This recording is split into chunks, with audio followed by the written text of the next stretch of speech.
नमस्ते छात्र मित्रों। हमने इनाम इस पाठ के पहले दो भागों में आधे से ज्यादा जानकारी देखी थी, जिसमें लेखक अरुण को इनाम के तौर पर रेफ्रिजरेटर मिलता है। उनके घर पर इनाम में मिला रेफ्रिजरेटर आता है। इस वजह से मोहल्ले के सारे लोग एक के बाद एक आने लगते हैं, देखते हैं कोई क्या बात करता है तो कोई क्या बात करता है। लेखक की पत्नी और लेखक उनके बच्चे उनका स्वागत करते हैं, परंतु उनकी बातें सुनकर परेशान हो जाते हैं। परंतु दूसरे दिन ही उनको अगली परेशानी का सामना करना पड़ता है। जो उनकी पड़ोस वाली शांति बुआ जी थी, वह उनके उस फ्रिज में बचा हुआ आटा रखने के लिए आती है। बाद में दीनदयाल जी आते हैं। दीनदयाल जी उनसे मिलते हैं, रेफ्रिजरेटर देखने के बहाने आते हैं, परंतु वह रेफ्रिजरेटर देखते तक नहीं। आगे देखिए, मोहल्ले में समाचार उड़ती बीमारी से भी तेज फैलते हैं। हमारे फ्रिज का यह उपयोग पता चलते ही फिर लाइन बंध गई। कोई रोटी ला रहा है, कोई पराठे, तरह तरह साग, नाना प्रकार की मिठाइयाँ। साग यानी कि सब्जी। चमनलाल लखनऊ गए तो टोकरा भर करेले ले आए, क्योंकि मेरठ में अभी नहीं मिल रहे थे।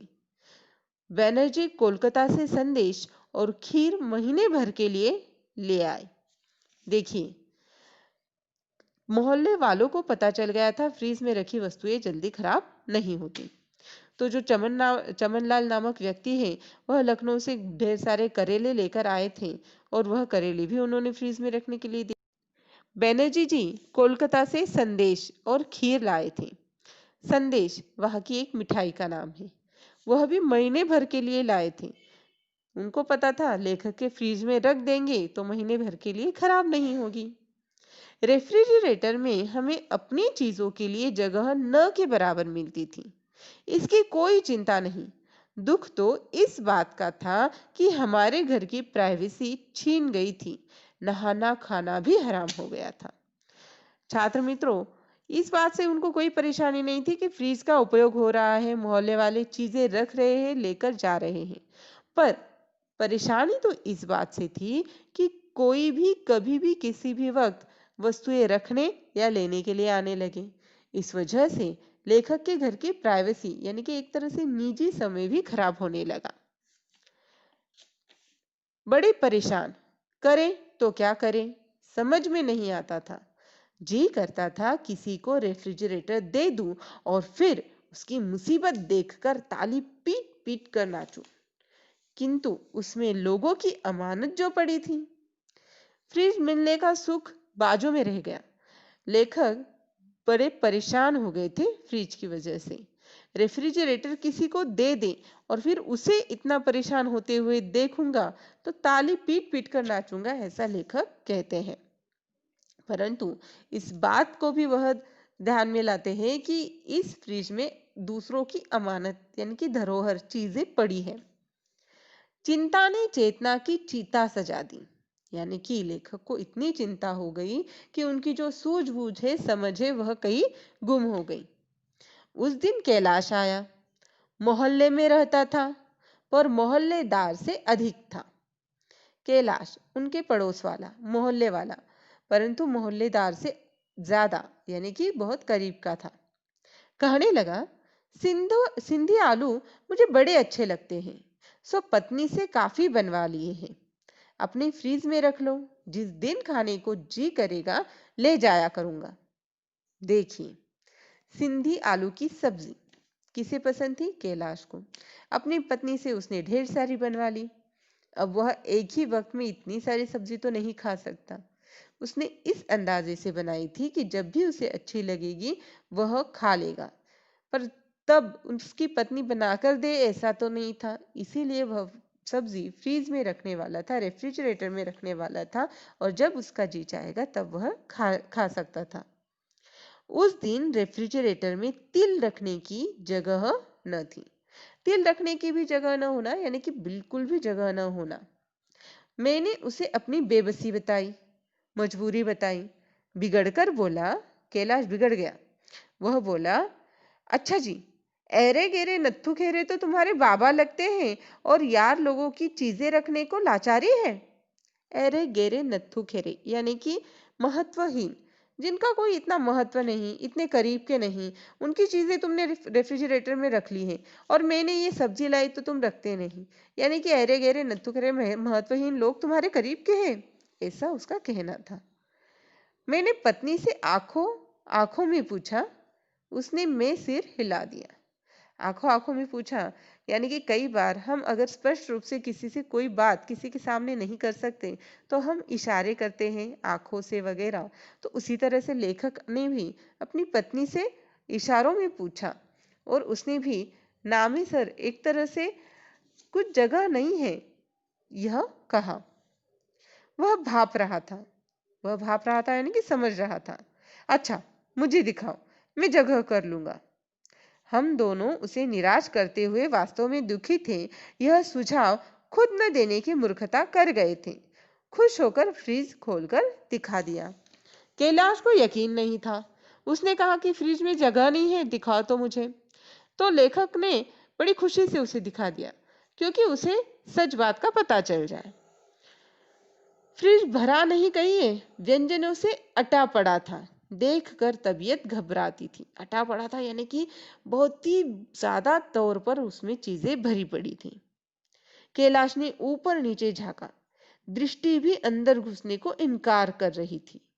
सहसा उसने एक कांच का कटोरा निकाला और विमला से पूछा, भाभी जी, ये सिल्वर क्रीम किसकी है? ठंडी जमाई हुई एक तरह की आइसक्रीम। तो वह भाभी जी से पूछता है, लेखक की पत्नी से पूछता है कि ये किसकी है? अपनी है। लेखक की पत्नी ने कहा कि ये घर की ही है, अपनी ही है।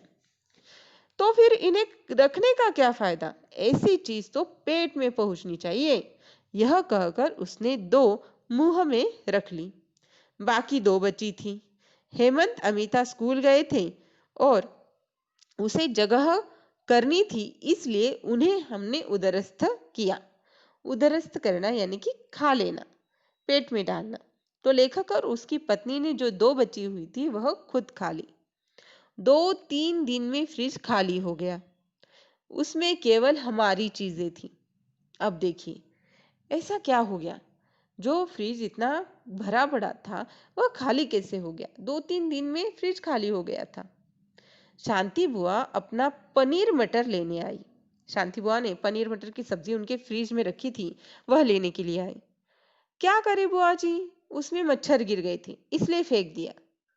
तो शांति बुआ जी को यह उत्तर दिया गया कि उसकी उस सब्जी में मच्छर गिर गया था, इसलिए उन्होंने फेंक दिया। और शांति बुआ ने जो बड़ी ख्वाहिश से, बड़ी उम्मीद से उनके यहाँ पर जो पनीर मटर रखा था वह उसे फिर से नहीं मिला।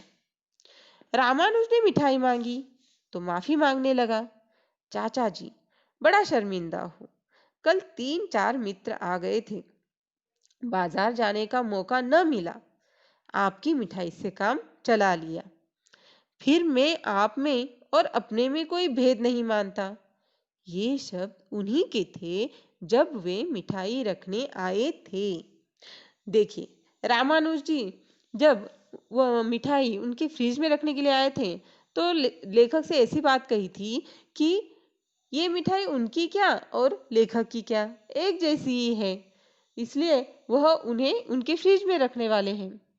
तो लेखक ने इस बात को बड़ी खूबी से रामानुज को बताया और कहा कि मित्रों के आने पर जो उनके यहाँ मेहमान जब आए थे तब मिठाई लाने के लिए वक्त नहीं मिला तो वही मिठाई उसने खिला दी। क्यों? क्योंकि रामानुज ने कहा था उनमें फर्क ही नहीं है, वह एक घर के जैसे ही है।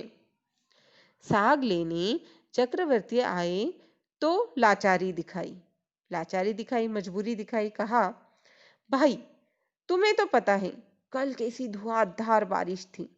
पत्नी बोली, जब घर में साग रखा है तब भीगने से क्या फायदा, जैसा उन्होंने खाया वैसा हमने।